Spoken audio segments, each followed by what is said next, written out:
notre thème. On dit quoi? Où l'on parle français.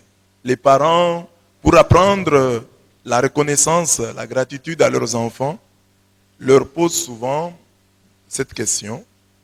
On dit quoi? Chaque fois qu'ils reçoivent un don. À cette question, les enfants doivent dire merci. On dit quoi? Merci. C'est cette question que notre Père pose à chacun et à chacune d'entre nous pour nous apprendre le sens de la gratitude. Dans la première lecture, comme dans l'Évangile, on nous montre comment deux femmes, Anne et Marie, disent un merci cordial à Dieu pour les bienfaits reçus. Il ressort d'une lecture approfondie de ces deux textes que les merci de ces deux femmes est plus pratique que verbal. Anne, Marie, ainsi que toutes les personnes reconnaissantes, nous interpellent au plus haut point, car dans leur vie, les on dit quoi se mue, se transforme en impuissant, on fait quoi? Voyons en détail comment Anne, la mère de Samuel, et Marie, la mère d'Emmanuel, ont répondu au bienfait du Seigneur. Donc, sortons d'ici avec la conviction d'avoir été à l'école de la gratitude, à l'école de l'action de grâce. Anne dit merci à Dieu pour l'enfant qu'il lui a donné. Marie dit merci à Dieu pour l'enfant qu'il lui a donné. Même si Marie ne voit pas encore cet enfant. Anne dit merci, elle apporte une offrande et elle accomplit son vœu. Elle avait dit à Dieu, si cet enfant, si tu me donnes un garçon, je te l'abandonnerai. Il te servira toute sa vie. Alors l'enfant est là et elle va le laisser au temple avec une belle offrande. Alors, notre enseignement a trois parties. La première partie, on dit quoi? On chante le Magnificat, comme Marie. Le on dit quoi doit devenir un on fait quoi? On dit quoi? On offre des biens. Et enfin, on dit quoi?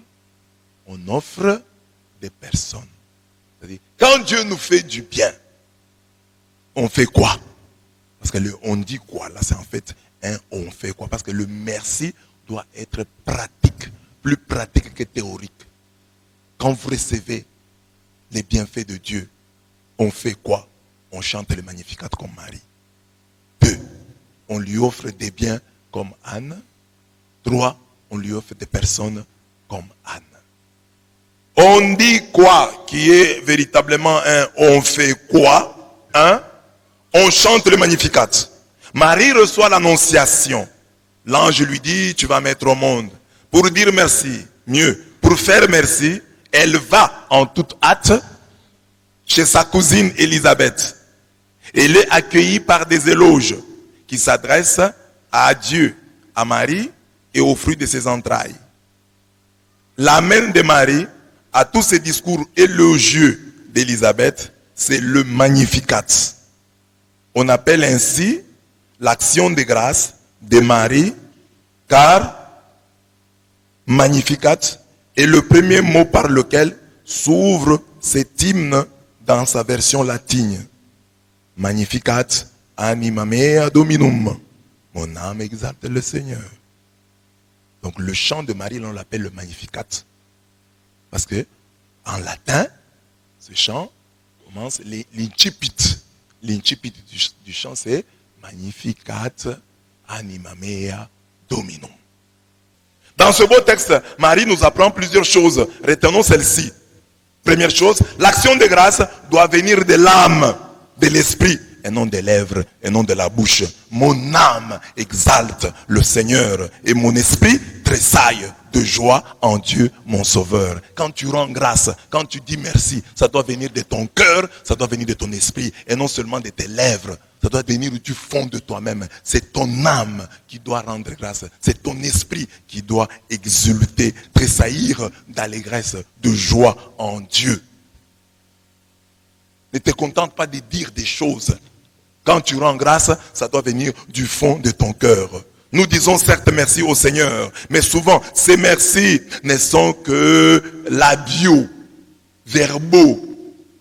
Quand un merci vient du cœur, il se concrétise dans un engagement, dans une fidélité, dans une alliance, dans un attachement, dans une fréquentation, dans un abonnement, dans une loyauté. Un merci intellectuel, formel et formaliste. Il a la longévité de la rosée. Quand le merci ne vient pas du cœur, il ne se transforme pas en engagement. Donc, j'ai dit merci. Seigneur, j'ai dit merci, non? Mais je peux ne rien faire pour toi. Comme tout ça. Ah, j'ai dit merci à Dieu. Quand on dit merci à Dieu, le merci à Dieu doit devenir une alliance, un engagement, un attachement. Ah, Dieu a fait pour moi des grandes choses. Je vais devenir choriste.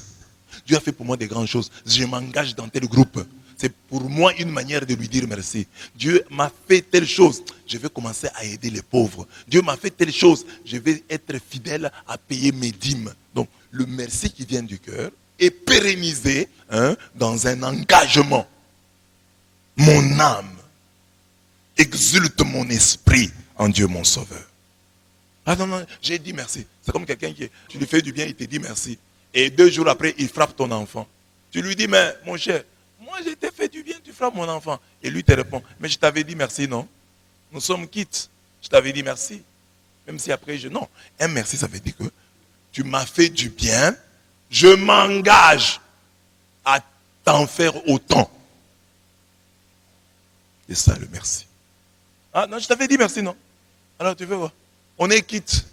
Je t'ai dit aussi merci. Non. Le merci devient un mode, une manière de vivre. L'action de grâce doit être le lieu où chacun célèbre ses origines modestes. Il s'est penché sur son humble servante. Luc 1, 48a. Donc, l'action de grâce, tu dois chanter. Ah, le Seigneur m'a tiré de là où j'étais. Ah, je suis maintenant ici, sur le piédestal. Dieu m'a mené jusqu'ici. Oh, je vois, il s'est penché sur son humble servante. L'homme a souvent une mémoire très courte. Il croit qu'il a droit à la grâce et oublie très vite d'où la grâce l'a tiré. À nos mémoires souffrant d'Alzheimer spirituel, joignons la mémoire photographique. En effet, nos photos peuvent bien nous rappeler ce que nos cœurs veulent refouler. Alors chacun de nous, quand il veut rendre la grâce à Dieu, prends tes photos. Tu prends toutes tes photos, quand tu étais bébé, si tu les as encore, comment tu as grandi, et tu verras que Dieu a fait pour toi des merveilles. J'étais comme ça, oui. C'est comme ça que je m'habillais il y a 5 ans, oui. C'est ça le téléphone que j'avais, oui. C'est la maison que j'habitais, oui. Alors là, tu vas dire, il s'est penché sur son humble servante. Il est venu me ramasser dans le trou à rats où j'étais. L'homme reconnaissant sait que la plus grande malédiction consiste dans le fait d'ignorer sa bénédiction. Ah, voilà. La plus grande malédiction consiste dans le fait d'ignorer sa bénédiction. Connaissez-vous votre bénédiction? Oui, oui. Dieu m'a tiré de là. Voilà ce que j'étais, voilà ce que je suis. Connaître sa bénédiction, c'est s'y accrocher, faire tout pour ne pas la perdre. On ne crache pas dans la main qui nous nourrit. Quand tu te souviens de tes origines, de ce que tu étais, tu vas être reconnaissant envers Dieu et envers tous ceux qui t'ont aidé. Savoir toujours faire les connexions. Je suis ce que je suis, oui. Mais, parce que les orgueilleux disent, non, non, moi j'avais ma grâce. Même si j'étais ailleurs, j'allais toujours briller. Ce n'est pas évident. Oh, j'allais toujours briller. Ah, moi j'avais ma grâce. Je brillerai n'importe où. Non, ce n'est pas évident. Ça c'est de la fiction. La réalité c'est que tu as brillé à partir d'ici. Et sois reconnaissant. Il ne faut pas dire, je brillerai même ailleurs. Non, ça on ne sait pas. Ça c'est de la fiction. La réalité est que tu as brillé à partir d'ici, à partir de tel et de tel autre qui t'ont aidé. L'action de grâce est une prophétie fondée sur le présent, sur les grandes choses que nous sommes en train de vivre. Oui, désormais toutes les générations me proclameront bienheureuse, parce que le Tout-Puissant a fait pour moi des grandes choses, saint est son nom. Luc 1, 48 à 49. Les âmes ingrates ont peur de l'avenir. Les âmes reconnaissantes envisagent l'avenir avec confiance. Les grandes choses produites par le Seigneur en leur vie leur donnent des ailes pour le futur. Marie dit, il a fait pour moi des grandes choses. Toutes les générations me diront bienheureuse. Mais fondant sur ce qu'il a fait maintenant, je peux dire que l'avenir s'annonce bien. L'avenir sera radieux, mais fondant sur ce qu'il a fait maintenant, mais fondant sur ce qu'il est en train de faire. J'ai dit que l'avenir est prometteur. Il a fait pour moi des grandes choses. Saint est son nom. Il dit, mais avant ça, il dit, toutes les générations me diront bienheureux. C'est une prophétie. Ce que j'ai aujourd'hui annonce. Ce que je suis aujourd'hui annonce ce que je serai demain. L'action de grâce est une célébration de l'étendue et des exigences de la miséricorde divine. Sa miséricorde s'étend d'âge en âge sur ceux qui le craignent. Être reconnaissant, c'est savoir que la miséricorde divine ne s'arrête pas à nous, mais qu'elle va de génération en génération sur ceux qui craignent le Seigneur. Cet élément prouve que l'action de grâce n'est pas le lot des laxistes, n'est pas le lot des désinvoltes. L'action de grâce n'est pas de la flatterie. La preuve, c'est lorsqu'elle chante la sainteté, la redoutabilité de Dieu. Sa miséricorde s'étend d'âge en âge sur ceux qui le craignent. Donc, bon, c'est vrai, Dieu est miséricordieux, mais il est miséricordieux envers qui? Envers ceux qui le craignent. Donc, dans l'action de grâce, la redoutabilité de Dieu est là. Saint est son nom. Redoutable est son nom. C'est pas parce qu'il m'a fait ceci, il m'a fait cela, qu'il devient, je peux blaguer avec. Non, non, non, non. Il reste redoutable. Il m'a fait du bien, il est redoutable. Donc, l'action de grâce ne doit pas nous rendre légers, laxistes. Parce que ça, l'homme fait. Ah, j'ai reçu ceci, j'ai reçu. Alors, ça devient une habitude. Non, non, non, non. Je dois dire, Dieu m'a donné ça. Donc, si je blague, il peut me le retirer. Alors, je dois rester fidèle à lui, sinon il va me retirer ce qu'il m'a donné. Sa miséricorde s'étend d'âge en âge. Sur qui? Sur ceux qui le craignent. Donc même moi, si je veux encore voir sa miséricorde, je dois le craindre. C'est pas parce qu'il m'a fait ceci, il m'a fait cela, qu'il devient mon petit ami avec qui je peux tout faire. Non, non, non, je dois toujours le respecter. La distance là doit exister. Il est Dieu, je suis sa créature. L'action de grâce montre le caractère ambivalent de l'action de Dieu, qui est toujours grâce pour les uns et disgrâce, jugement pour les autres. Donc, quand Dieu te fait à toi du bien, il y a des gens qui souffrent. Quand dans ta vie il y a le mal, il y a des gens qui s'en réjouissent. C'est toujours comme ça.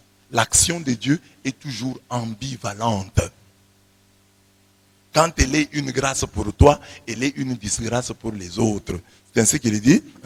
Il est intervenu de toute la force de son bras. Il a dispersé les superbes.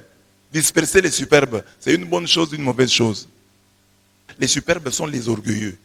Il les a dispersés. Pour eux, c'est une mauvaise chose. Mais pour toi, c'est une bonne chose. Il a dispersé les hommes à la pensée orgueilleuse. C'est ça les superbes. Il a jeté les puissants à bas de leur trône. Et il a élevé les humbles. En même temps qu'il élève les humbles, il renverse les puissants de leur trône. Les affamés, il les a comblés de biens, et les riches, il les a renvoyés les mains vides. Il est venu en aide à Israël, son serviteur, en souvenir de sa bonté, comme il avait dit à nos pères, en faveur d'Abraham et de sa race, à jamais. Quand Dieu agit, les orgueilleux, les puissants, les riches pleurent. Lorsque Dieu agit, les humbles, les affamés, les serviteurs, la postérité d'Abraham crient de joie. L'action de grâce célèbre les deux camps, les deux sorts. Les orgueilleux, les puissants et les riches sont incapables de louange. Les humbles, les affamés, les enfants d'Abraham sont en perpétuelle action de grâce. De quel camp sommes-nous et quel est notre sort? La vie de chacun, ses actions et surtout ses réactions y répondent. Être reconnaissant envers Dieu, c'est ne rien lui refuser et montrer à tous qu'il mérite tous les sacrifices. Être reconnaissant, c'est savoir que Dieu aime celui qui donne avec joie. Amen. Donc il y a deux camps. Le camp des orgueilleux, le camp des riches, le camp des rassasiés. Ceux-là ne rendent pas grâce. Ceux-là croient que ce qu'ils sont là, c'est par leurs propres efforts. Ils se sont battus tout seuls pour arriver là où ils sont. C'est ceux qui ne rendent pas grâce à Dieu. Mais les humbles, les pauvres, les affamés, eux sont convaincus que tout ce qu'ils ont, tout ce qu'ils sont, leur vient de Dieu. C'est ce qu'ils rendent grâce. Alors la question c'est celle-ci. Tu es de quel camp? Tu es dans quel camp? Le camp des orgueilleux? Le camp des humbles? Le camp des riches ou le camp des pauvres? Le camp des rassasiés ou le camp des affamés? Tu vas dire, si je pose la question, tout le monde va dire, non, je suis dans le camp des humbles, des affamés, des pauvres. C'est bien. Mais c'est ta vie qui le montre. Parfois ici, à l'église, nous voyons des gens qui ont plus de moyens que toi, mais qui dansent plus que toi. J'ai montré là vite, le contenu du Magnificat. Qui rend grâce? Le Magnificat. L'action de grâce doit venir de l'âme, du cœur. L'action de grâce est une prophétie. L'action de grâce est le lieu où chacun célèbre ses origines modestes. L'action de grâce est la célébration de l'étendue des exigences de la miséricorde divine. Quand on rend grâce, on sait que sa miséricorde s'étend d'âge en âge sur ceux qui les craignent. L'action de grâce montre le caractère ambivalent. Donc, il y a toujours une ambivalence. Quand Dieu me fait du bien, il y a des gens qui pleurent. Je dois le savoir. Donc, si il y a retournement, ces gens-là vont se réjouir. Alors, je dois me maintenir dans la grâce, parce qu'il y a des gens qui n'attendent que je ne tombe dans les malheurs pour qu'ils se moquent de moi. C'est ainsi que je dois m'accrocher à ma grâce, parce que je sais qu'il y a des gens qui attendent que je tombe pour qu'ils fassent la fête. Alors, ne leur donne pas cette occasion-là. Ne leur donne pas cette occasion-là. On fait quoi devant les merveilles de Dieu? On offre des biens. Anne était stérile, infertile. Dieu l'a consolée. Elle est devenue la mère de Samuel. Aussi vient-elle au temple de Silo avec ses offrandes. Elle vient avec quoi? Un taureau de 3 ans, un sac de farine et une calebasse de vin. 1 Samuel 1, 24. En faisant ainsi, Anne, la mère de Samuel, montrait que la grâce avait bel et bien un prix. La grâce a un prix. Définition de la grâce? Faveur imméritée. Mais la faveur que tu ne mérites pas là, elle a un prix. Quel est le prix de la grâce? Le prix de la grâce, c'est l'action de grâce. Quand Dieu te donne une grâce, sache rendre grâce. On t'a donné la grâce, rends grâce. Tu prends cette grâce-là, tu viens avec chez Dieu. Parce que dans la grâce que Dieu t'a faite, il y a un taureau. Il y a un sac de farine et une calebasse de vin. Le prix de la grâce, c'est l'action de grâce. Et qui dit action de grâce, dit quelque chose de concret. On ne dit pas parole de grâce. On dit action de grâce. Action de grâce. Pas parole de grâce. Action de grâce. Donc c'est quelque chose de concret. Pour Anne, pour dire merci à Dieu, il faut un taureau de 3 ans. Vous voyez un taureau de 3 ans, comment il peut être? Un sac de farine. Et 20 ou 30 bouteilles de vin. Parce qu'on dit calebasse de vin, ça pouvait être 20 ou 30 bouteilles de vin. C'est comme ça qu'elle rend grâce. À travers cette offrande, Anne interpelle nos actions de grâce, qui sont souvent verbales, théoriques. Anne avait intériorisé ces paroles et savait que l'offrande profite plus à l'homme qu'à Dieu. Selon ces belles paroles, qui sème chichement, moissonnera aussi chichement. Qui sème largement, moissonnera aussi largement. 2 Corinthiens 9, 6. Honore Yahweh de tes biens et des prémices de tout ton revenu. Alors tes greniers regorgeront de blé et tes cuves déborderont de vin nouveau. Proverbe 3, 9 à 10. Je ne veux pas offrir à Yahweh mon Dieu des holocaustes qui ne me coûtent rien. 2 Samuel 24, 24. Donc, il faut savoir que l'offrande que tu donnes ne profite pas à Dieu. Elle te profite d'abord à toi-même. Alors quand tu dois offrir, aime-toi. Il n'y a que les gens qui s'aiment, qui offrent. Si tu t'aimes, tu dis voilà, je voudrais que cette grâce perdure dans ma vie. Pour qu'elle perdure dans ma vie, que dois-je faire? Je dois savoir rendre grâce. Rendre grâce, c'est comme prendre la grâce reçue et la remettre entre les mains de Dieu pour qu'il la garde. Quand tu ne rends pas grâce, tu gardes la grâce. Et la grâce que toi tu gardes là, tu vas la perdre. C'est lui qui peut bien garder ta grâce, c'est Dieu. C'est ce que tu dois la lui rendre. Seigneur, tu m'as donné le mariage, je te le remets. Seigneur, tu m'as donné de l'argent, je te le remets. Comme ça, toi, tu vas bien garder. C'est ça l'action de grâce. De l'offrande d'Anne et de ces passages, nous retenons ces vérités essentielles. L'offrande est une semence, un investissement. Celui qui veut avoir une grande production doit avoir un grand champ et dépenser le plus de graines possible. L'offrande est un investissement. Offrir, c'est honorer Dieu. On pense souvent qu'on honore Dieu que par nos paroles, nos génuflexions, nos chants, nos danses, notre pureté. On honore aussi Dieu par nos offrandes. c'est puisqu'il est disposé à offrir à Dieu son fils unique, le fils de la promesse, son sourire vespéral, que Dieu dit à Abraham, je sais maintenant que tu crains Dieu. Tu ne m'as pas refusé ton fils, ton unique. Genèse 22, 12. Donc, l'offrande. Par ton offrande, tu honores Dieu. Tu montres quel est le poids de ton Dieu à travers ton offrande. À moins que tu manques. Mais il y a des gens, quand ils manquent, ils n'offrent pas. Ils disent à Dieu, Seigneur, ça je ne peux pas te donner. Et j'ajoute. Il a encore 1000 francs. Il dit, non, non, il faut que je trouve 2000. Il faut que je trouve 5000. J'offrirai quand j'aurai 5000. Et il fait ça. C'est quand Abraham était prêt à lui offrir son fils unique que Dieu dit, je sais maintenant que tu crains Dieu. Tu ne m'as pas refusé ton fils, ton unique. Dans toute offrande, Dieu recherche le sacrifice. Et il nous arrive de donner au Seigneur de notre superflu. Mais ce qui fait la force d'une offrande, c'est le sacrifice qui s'y cache. C'est le sens de ces paroles de David à Araouna. Je n'offrirai point à l'Éternel mon Dieu des holocaustes qui ne me coûtent rien. 2 Samuel 24, 24. C'est la raison pour laquelle Jésus loua l'obol de la veuve. Vraiment, je vous le dis, cette veuve qui est pauvre a mis plus que tous. Car tous ceux-là ont mis de leur superflu dans les offrandes. Mais elle, de son dénuement, a mis tout ce qu'elle avait pour vivre. Luc 21, 3 à 4. Enfin, on fait quoi? On offre des personnes. Anne a enfin un fils après plusieurs années de stérilité. Elle n'oublie pas le vœu qu'elle avait fait à son Dieu, ô Yahweh Sabaoth. Si tu voulais considérer la misère de ta servante, te souvenir de moi, ne pas oublier ta servante et lui donner un petit dôme, alors je le donnerai à Yahweh pour toute sa vie. Et le rasoir ne passera pas sur sa tête. 1 Samuel 1, 11. Elle ne s'est pas contentée de donner à son fils un nom qui marque sa reconnaissance envers Dieu. Elle lui donne le nom de Samuel, je l'ai demandé à l'Éternel, mais ce qu'elle fait par la suite prouve que son nom venait du fond de son cœur. C'est ainsi que lorsqu'elle revient auprès de l'homme de Dieu pour dire et faire merci, elle dit, s'il te plaît mon Seigneur, aussi vrai que tu vis, mon Seigneur, je suis la femme qui se tenait près de toi ici priant Yahweh. C'est pour cet enfant que j'ai prié et Yahweh m'a accordé la demande que je lui ai faite. À mon tour, je le cède à Yahweh tous les jours de sa vie. Il est cédé à Yahweh.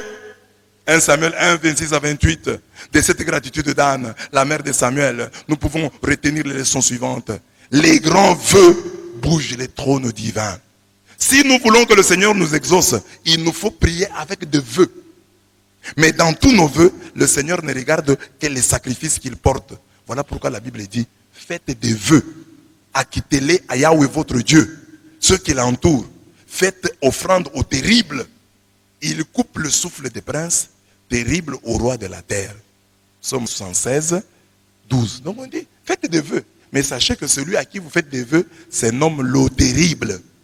Il coupe le souffle des princes. Terrible, il est terrible au roi de la terre. Donc il faut prier avec des vœux. Et un vœu doit contenir un sacrifice. C'est-à-dire, regarde Anne. Elle demande un enfant à Dieu. Mais il dit, l'enfant là que tu vas me donner, je te le donne. Oh. Mais l'enfant, si tu me le donnes, mais il va te servir en quoi? Donne-moi l'enfant, je te le donnerai. C'est un sacrifice. Quelqu'un qui n'est pas habitué à avoir un enfant à la maison, qui n'a jamais eu, il fait la prière à Dieu et dit, donne-moi un enfant, je te l'offrirai. Sacrifice. Tu me le donnes, je vais me sacrifier, je vais souffrir en ne l'ayant pas chaque jour à mes côtés. Offrir, c'est souffrir. Alors il faut avoir des grands vœux. Quand tu pries, fais des vœux. Seigneur, si tu me donnes telle grâce, je ferai ceci. Il faut que dans ce que tu dis là, dans le vœu que tu fais, il y ait du sang, du sacrifice.